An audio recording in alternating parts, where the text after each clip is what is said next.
Je suis le docteur Antonin Idriss Bosoto.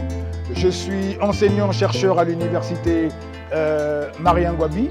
Je suis chef du parcours des sciences et techniques de la communication, expert en technologie de l'information et de la communication, également en communication digitale.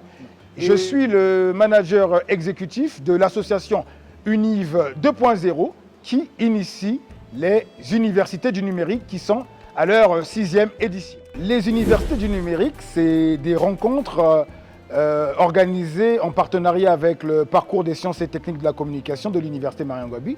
Rencontres qui ont pour objectif de sensibiliser sur les thématiques liées aux technologies de l'information et de la communication en République du Congo.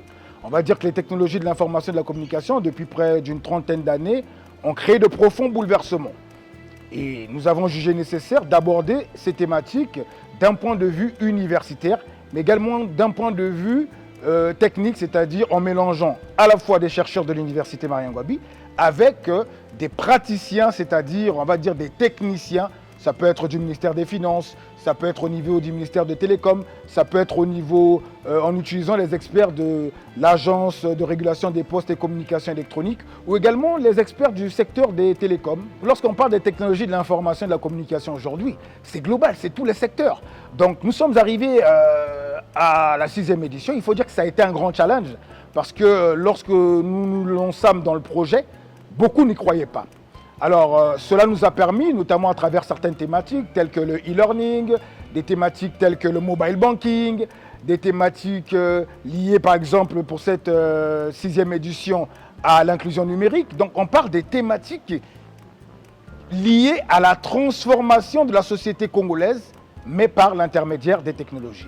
Il faut dire que les thématiques sont nombreuses, elles sont nombreuses. En près de 20 ans, l'État congolais a investi dans des infrastructures de télécommunications qui aujourd'hui ont bouleversé le quotidien des Congolais. Regardez, aujourd'hui on parle de Focus Média. Est-ce qu'il y a 10 ans on pouvait imaginer que des étudiants de Marien Ngouabi pouvaient produire du contenu informationnel en ligne?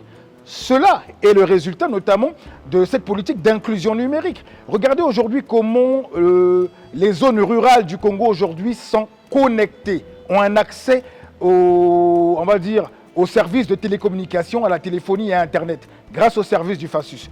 Tout cela résulte de cette politique de l'inclusion numérique qui a pour objectif de permettre à tout Congolais, quel qu'il soit, d'avoir un accès aux technologies, également à moindre coût. Et aujourd'hui, vous voyez que ce maillage, non seulement en termes de fibre optique, mais en termes de réseau télécom, est en large progression sur l'étendue du territoire congolais. Je prendrai un exemple simple.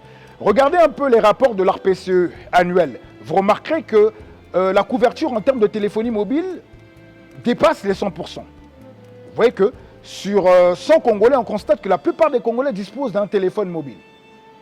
Plus de 50% des Congolais aujourd'hui disposent d'un smartphone. Il faut dire que c'est quelque chose de colossal. On va dire que la réalité n'est pas la même. L'analyse critique que je pourrais faire, moi, c'est surtout au niveau de la formation.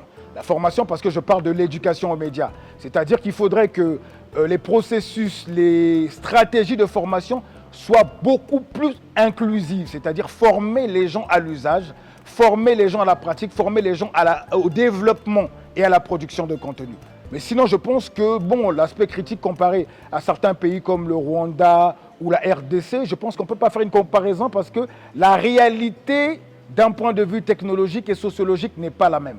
Nous jouons un rôle dans le sens où nous contribuons à sensibiliser, à apporter à la connaissance du public les transformations majeures qui se font dans notre société par l'intermédiaire des technologies. Regardez, nous avons été les premiers à aborder la question du mobile banking. Nous avons été les premiers à aborder la question des réseaux sociaux en tant que vecteur d'information. Nous avons été les premiers à aborder la question du e-learning. Nous avons été parmi les premiers également à aborder la question des transformations globales, c'est-à-dire transformation digitale de l'administration et de bien d'autres secteurs. Nous avons été les premiers. Donc je pense que de ce côté, il n'y a rien à dire. Mais on ne peut pas dire que notre mission a été atteinte. En tant qu'éducateur, en tant que formateur, nous avons toujours cette mission, cette volonté, cet amour de porter la connaissance aux autres afin qu'ils comprennent que nous sommes dans une société en pleine transformation. Là, nous avons rassemblé toute une gamme d'experts, parmi lesquels nous avons le professeur Serge Kimi, qui est maître assistant à la faculté des sciences économiques de l'université Marian Ngouabi, qui interviendra notamment sur la problématique de l'inclusion numérique et son impact sur l'économie congolaise. Parce qu'il faut reconnaître que cette inclusion crée de nombreux métiers. Il y a également le professeur Alain Kiyindou de l'université de Bordeaux, qui est en charge du laboratoire MICA, un Congolais, qui interviendra. Nous avons également tout un bon nombre d'experts, notamment des experts de Congo Télécom, des experts de l'ARPCE, des experts également de l'École normale supérieure, qui viendront nous parler de comment l'inclusion numérique aujourd'hui transforme le secteur de l'enseignement et l'apprentissage. C'est-à-dire comment cette inclusion numérique impacte l'éducation. Ça peut être l'éducation primaire, secondaire, mais également dans l'enseignement supérieur. Donc vous voyez que c'est un peu, en résumé, ce maillage qui permettra à nos différentes cibles. Nos différentes cibles, c'est-à-dire nous avons la communauté universitaire, les étudiants, les enseignants-chercheurs, mais également les acteurs du secteur du numérique. Ça peut être les acteurs du secteur des télécoms, les acteurs du secteur du traitement, on va dire automatique de l'information, c'est-à-dire du secteur informatique, on parle de l'AXI, on parle du ministère des Finances. Donc il y a un bon nombre de cibles interdépendantes qui sont impliquées et ciblées par rapport à cette 6e édition des Universités du numérique. Alors que nous aurons 2 thématiques principales en lien avec les transformations liées à cette inclusion numérique. Nous aurons une cérémonie d'ouverture avec un discours de son Excellence Monsieur le ministre des Télécommunications et de l'économie numérique.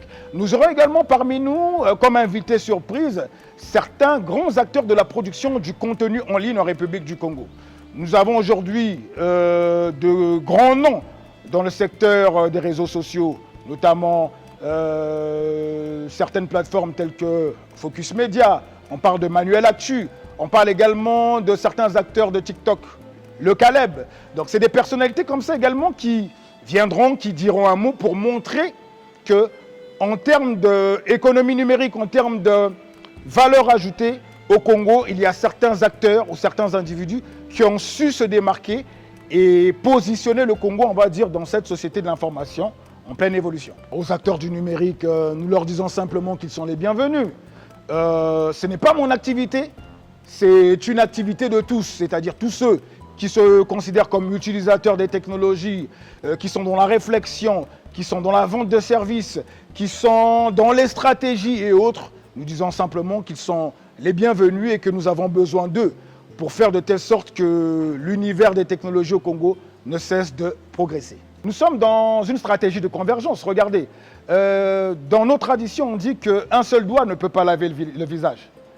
Et que pour bien laver le visage, il faudrait que la main ait 5 doigts.